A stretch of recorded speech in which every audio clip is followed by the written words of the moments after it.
գովալով չի։ Շնորհակալություն։ Պետրո Զարոկյան։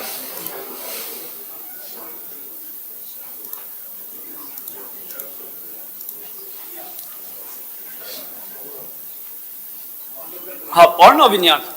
ես կարծում եմ Հայաստանի պատմության մեջ դուք ամենամեծ բարերարն եք։ Նույնիսկ ուզում եմ առաջարկեմ Քրոյանի փոխարեն ձեր անունը դնեն այդ փողոցի վրա։ Որտեվ դուք ձեր հայցողությամբ անկանոն բարձրակ շենքերի շինթույլտվություններ եք տալիս, միտեղ 15, միտեղ 20, միտեղ 35, 100, բայց նորմալ երկրներում իրանք ունեն զոնինգ, գոտիավորում, որտեղ հստակ գրված է, որ փողոցի վրա քանի հարկանի շենք կարելի է կառուցել։ Օրինակ Փարիզում, Չեխիայում, եթե 4 հարկանի շենք են մայր փողոցում, պարոն Ավինյանը գաթե 20 հարկանի շինթույլտություն տա, պարոն Ավինյանի Eiffel Tower-ը կգցեն ցած։ Հիմա Երևանում դուք ձեր հայցողությամբ բռներ եք, որտեղ ինչ ուզում եք քանի հարկանի շենքի թույլտվություն եք տալիս։ Ու հիմա ասում եք ձեր 5 օքանոց ճարտարապետներն են որոշում կայացում։ Այդ կոռուպցիան ռիսկերը հանելու համար դրա համար նորմալ երկրները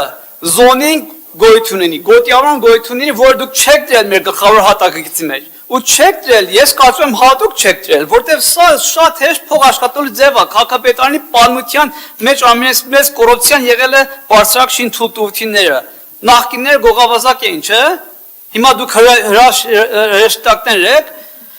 Այդ անկանոն թույլտվություններ, որ տալիս եք, մի քիչ առաջ ասեցինք պոլիտեխնիկը կից 12 հարկանի շենքի թույլտվություն եք տվել, այդտեղ 5-6 հարկանի շենքեր են։ Եթե մենք գոտիավորում ունենայինք, նորմալ նստենք, ասենք, ստեղ մենք 6 հարկանից ավել թույլտվություն չենք տալիս։ Հիմա դուք 12 եք տվել, 6 հատ ավել ձրի հող եք տվել շինարարին։ 6 հատ ձրի հող ամեն մի հարկը 300 քառակուսի մետր վերցնես։ Կենտրոնի հողի արժեքը $2000, դուք $3.5 միլիոն նվեր եք տվել մարդուն։ $3.5 միլիոն նվեր եք տվել, մի $500,000 ինձ ձեզ կաշակ չի տված ելնի այդտեղ, կամ ձեր ճարտարապետներին։ Սա իրական ռիսկեր են, որ դուք չեք ուզում վերացնեք։ Հիմա սարքեք քաղաքը, Երևանը սարքեք փոշիացման, աղտոտացման կենտրոն աշխարհում։ Կոյուղիները չեք անդրզեք նախքան շինթույլտվություններ տակ։ Սպորտալիստներ, մանկապարտեզներ չեք անում։ Ոչ մի նախապատրաստություն չեք անում ու բարձրակ շենք եք տալիս 99% կաշառակերություն մեծ քանակի գոյատևում ստեղ Երևանում։ Դա լուրջ խնդիր է, որ ես կարծում եմ միայն ձեր իշխանություն փոխելով կարող ենք այս հարցը լուծենք, որտեղ դուք այդ հարցը չեք ուզում լուծեք։ Հաջող։ Պարոն Զարոկյան,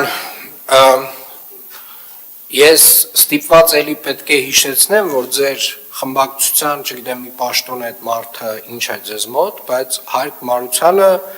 Երևան քաղաքի քաղաքապետ էր, եթե չեմ սխալվում։ Ուզում եմ հիշեցնել, պարոն Զարոկյան, որ ձեր խմբակցության առաջնորդի կամ էլի պաշտոնը չեմ կարող հստակ ասել ինչի,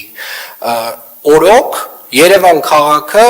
մի քանի տարի շարունակ գլխավոր հատակագիծ չուներ։ Պարոն Զարոկյան, ուզում եմ հիշեցնել, որ ձեր խմբակցության առաջնորդի քաղաքապետ լինելու օրոք Երևանի քաղաքապետը տարատեսակ շինթույլտվություններ է տվել։ Պարոն Զարոկյան, ուզում եմ ձեզ հիշեցնել, որ ձեր խմբակցության առաջնորդի քաղաքապետության օրոք Երևան քաղաքը այդ շինթույլտվություններից, այդ ճարտարապետական հատակագծերի, այդ ճարտարապետական առաջադրանքներից դες մոտավորապես 0 դրամ է հավաքագրել։ Մինչդեռ ես ձեզ ասում եմ, որ 2024 թվականին Երևան քաղաքը հավաքագրել է կառուցապատողներից 24 միլիարդ դրամ, Երևան քաղաքը 2024 թվականին ընդունել է գլխավոր հատակագիծ, որը որ հրապարակել է իր կայքում եւ բոլորին հասանելի է, դուք խոսում եք թափանցիկությունից, Պարոն Զարոկյան, Երևան քաղաքը հստակ դրել է տրամաբանություն, թե ինչպես կարող են որոշվել շինթույլտվություն տալու կամ չտալու հարցերը։ Խստացրել է բոլոր հնարավոր կանոնները շինթույլտվություն ստանալու։ Նվազեցրել է կառուցապատման տոկոսները հստակ հողի վրա։ Կանոններ է դրել, որ 2500 քառակուսի մետրից պակաս հողերի վրա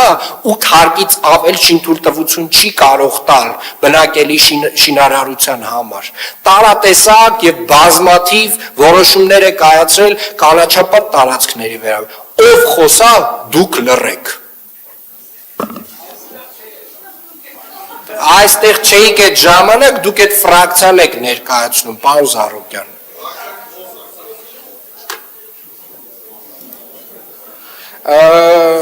Ֆրակցիաների անուններից ելույթներ։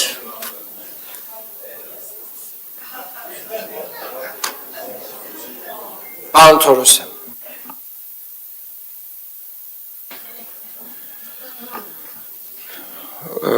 Ուրեմն Ժորժ ջան,